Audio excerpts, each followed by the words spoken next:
Hello दोस्तों, आज हम बात करेंगे एक बहुत ही इम्पोर्टेंट कॉन्सेप्ट की, पैडागॉजिकल पर्सपेक्टिव इन एजुकेशन। सिंपल शब्दों में बोले तो पैडागॉजी का मतलब होता है टीचिंग का आर्ट और साइंस। लेकिन आज के टाइम में फोकस बदल गया है। पहले टीचर सेंटर्ड अप्रोच होती थी, अब लर्नर सेंटर्ड अप्रोच पे ज़्यादा इम्फेसिस है। मतलब एजुकेशन सिस्टम का मेन हीरो अब स्टूडेंट है। चलिए स्टेप बाय स्टेप समझते हैं कि इस लर्नर सेंटर्ड अप्रोच के 4 important pillars: learning theories and models, instructional strategies and methods, assessment and feedback और करिकुलम एंड कंटेंट डिजाइन। सबसे पहले कंपोनेंट है लर्निंग थ्योरीज एंड मॉडल्स। ये बेसिकली वो थ्योरीज हैं जो बताती हैं कि स्टूडेंट्स एक्चुअली कैसे सीखते हैं। फर्स्ट है कंस्ट्रक्टिविज्म। कहता है कि नॉलेज स्टूडेंट्स अपने एक्सपीरियंसेस से खुद कंस्ट्रक्ट करते हैं, मतलब टीचर सिर्फ एक गाइड होता है। सेकंड है कनेक्टिविटिज्म। मॉडर्न थ्योरी है जिसमें कहा गया है कि लर्निंग एक नेटवर्क के थ्रू होती है, जैसे इंटरनेट, पीयर्स और रिसोर्सेस। थर्ड है सोशल लर्निंग थ्योरी, जिसे दिया था बंडूरा ने। कहता है कि बच्चे ऑब्जर्वेशन और लिमिटेशन से सीखते हैं, इमिटेशन से। अगर वो किसी को अच्छी प्रैक्टिस करते देखते हैं तो वो भी वैसे ही करना सीख जाते हैं। नेक्स्ट है बिहेवियरिज्म। कहता है कि लर्निंग एक रिस्पॉन्स है जो स्टिमुलस के थ्रू होती है, जैसे रिवॉर्ड्स और एंड पनिशमेंट्स। फोर्थ नेक्स्ट है आपकी कॉग्निटिविज्म। कहता है कि एक माइंड एक प्रोसेसर की तरह काम करता है, इंफॉर्मेशन को प्रोसेस करके मेमोरी में स्टोर करता है। तो इन सब थ्योरीज का मिक्सचर टीचर को समझना होता है ताकि वो अपनी टीचिंग को इफेक्टिव बना सके।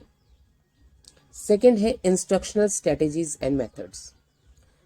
ये बेसिकली वो टेक्निक्स हैं जो टीचर यूज करता है स्टूडेंट्स को एंगेज करने के लिए। फर्स्ट है inquiry based learning. Students questions पूछते हैं और खुद आंसर एक्सप्लोर करते हैं। सेकंड है प्रोजेक्ट बेस्ड लर्निंग। स्टूडेंट्स एक रियल वर्ल्ड प्रोजेक्ट पे काम करते हैं और उस प्रोसेस में लर्निंग होती है। थर्ड है डिफरेंशिएटेड इंस्ट्रक्शंस।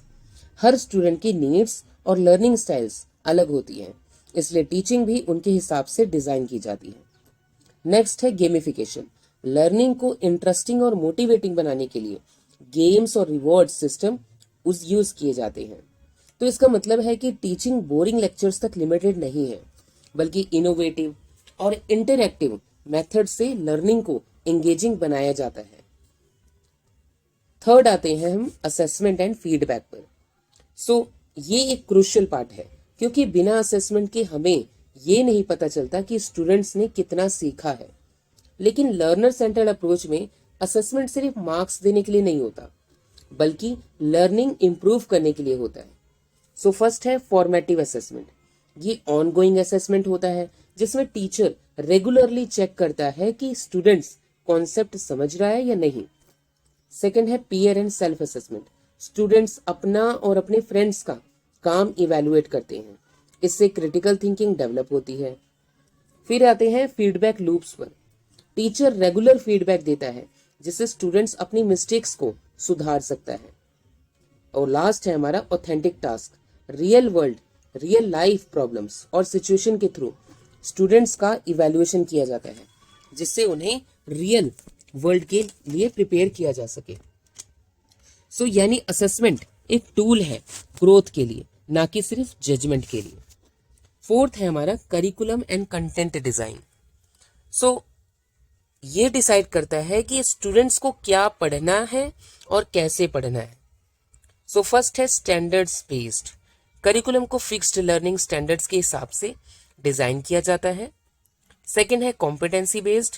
फोकस सिर्फ नॉलेज पर नहीं, बल्कि स्किल्स और कॉम्पिटेंसीज डेवलप करने पर होता है। Next relevant and engaging. Content ऐसा होना चाहिए जो स्टूडेंट्स के रियल लाइफ से कनेक्टेड हो, ताकि वो उसमें इंटरेस्ट लें। और लास्ट है हमारा फ्लेक्सिबल पाथवेज। हर स्टूडेंट्स अपनी स्पीड और इंटरेस्ट के हिसाब से सीख सके, इसलिए मल्टीपल लर्निंग पाथवेज प्रोवाइड किए जाते हैं। यानी करिकुलम रिजिड नहीं होना चाहिए, बल्कि फ्लेक्सिबल और स्टूडेंट फ्रेंडली होना चाहिए। तो दोस्तों, हमने देखा कि लर्नर सेंटर अप्रोच के 4 इंपॉर्टेंट पिलर्स हैं: learning theories and models, instructional strategies, assessment and feedback और करिकुलम डिजाइन। ये सब मिलकर एजुकेशन को स्टूडेंट्स के लिए मीनिंगफुल और इफेक्टिव बनाते हैं। याद रखिए, लर्नर सेंटर अप्रोच का मेन मोटो है every learner matters, every learner learns. आपको क्या लगता है, आज के स्टूडेंट्स के लिए कौन सा कंपोनेंट सबसे ज्यादा इंपॉर्टेंट है, असेसमेंट या इंस्ट्रक्शनल स्ट्रेटजीज? अपना ओपिनियन कमेंट्स में शेयर कीजिए।